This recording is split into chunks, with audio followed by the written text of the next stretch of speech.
Hello, everyone. I'm here to talk to you a little bit about the steps to enroll here at Ohio State ATI. My name is Elizabeth Helderbrand, and I'm an admissions counselor here at Ohio State ATI. And my name is Abby McMaster. I'm another admissions counselor here at Ohio State ATI. So some of you may be thinking, what do I need to do next in order to enroll here at Ohio State ATI in the fall? So today, that is what we will be going through. We will be talking a little bit about the next steps you have for, finishing your admissions process here at ATI.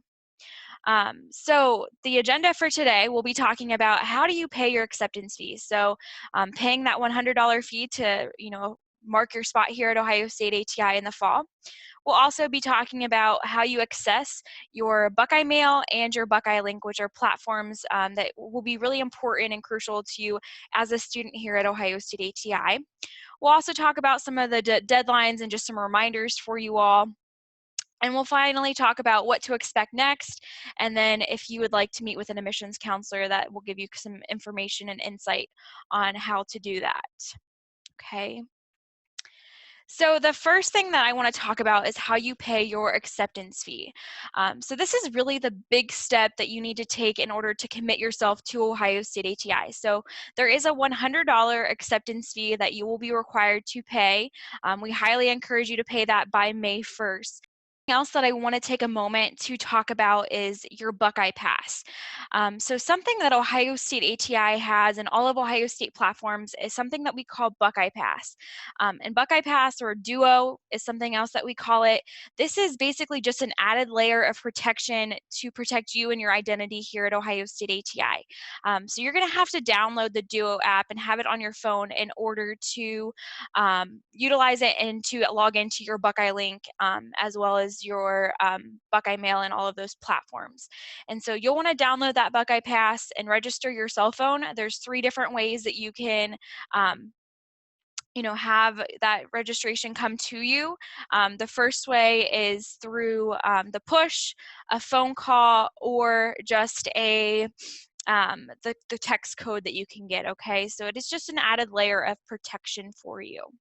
So now I want to take a moment and talk about accessing your Buckeye Link and your Buckeye Mail and what the difference between those two are. So Buckeye Mail is going to be where most of your student communications is going to come from, while Buckeye Link is going to store all of your financial information. It's going to be the source of where you schedule your classes for the fall as well.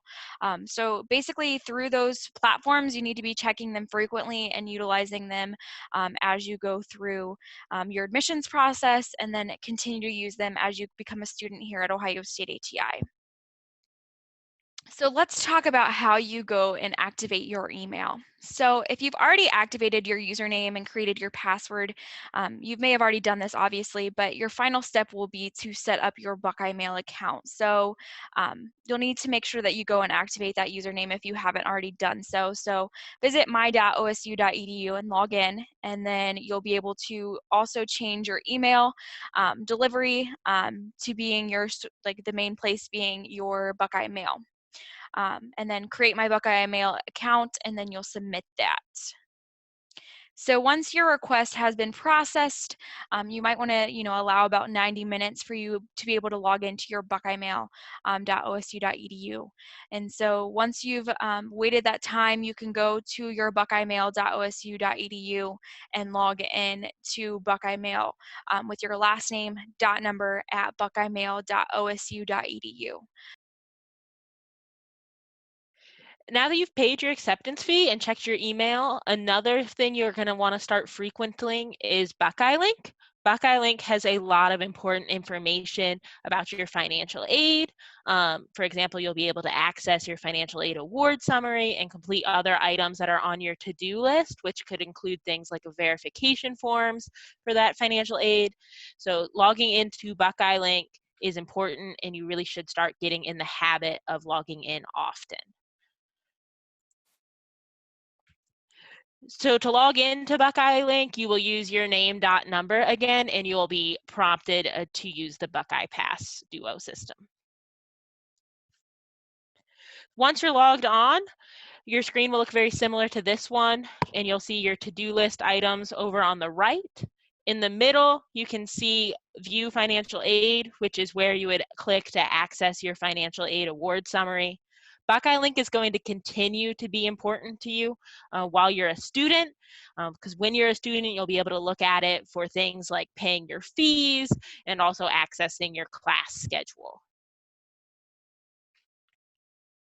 As we all know, technology doesn't always work. So in the event that it's giving you trouble, you can reach out to IT and they can assist you in getting back up and running. So feel free to give them a call at 614-688-4357. So since we have the opportunity, I did just want to take a moment and talk to you about what might be coming next. First of all, those of you that have already paid your acceptance fee should be receiving communication about housing contracts and orientation dates. This communication is going to be sent to your new Buckeye Mail email addresses. You will also be receiving information on math and English placement tests, which you may be required to complete prior to orientation. Once your acceptance fee is paid, that's when you'll receive these communications. Our ATI Scholarship Award letters have been mailed to your home addresses, so follow the instructions that you received on those when it comes to accepting your awards and writing your thank you notes. And lastly, as we've mentioned, your financial aid award letters are in your Buckeye Link accounts. Also, if you have not yet visited campus, we still have some ways that you can virtually connect with us. So if you'd like to schedule to meet with your admissions counselor over Zoom, and it's also possible that we may be able to set up a meeting with a faculty member, you can fill out a request on our website.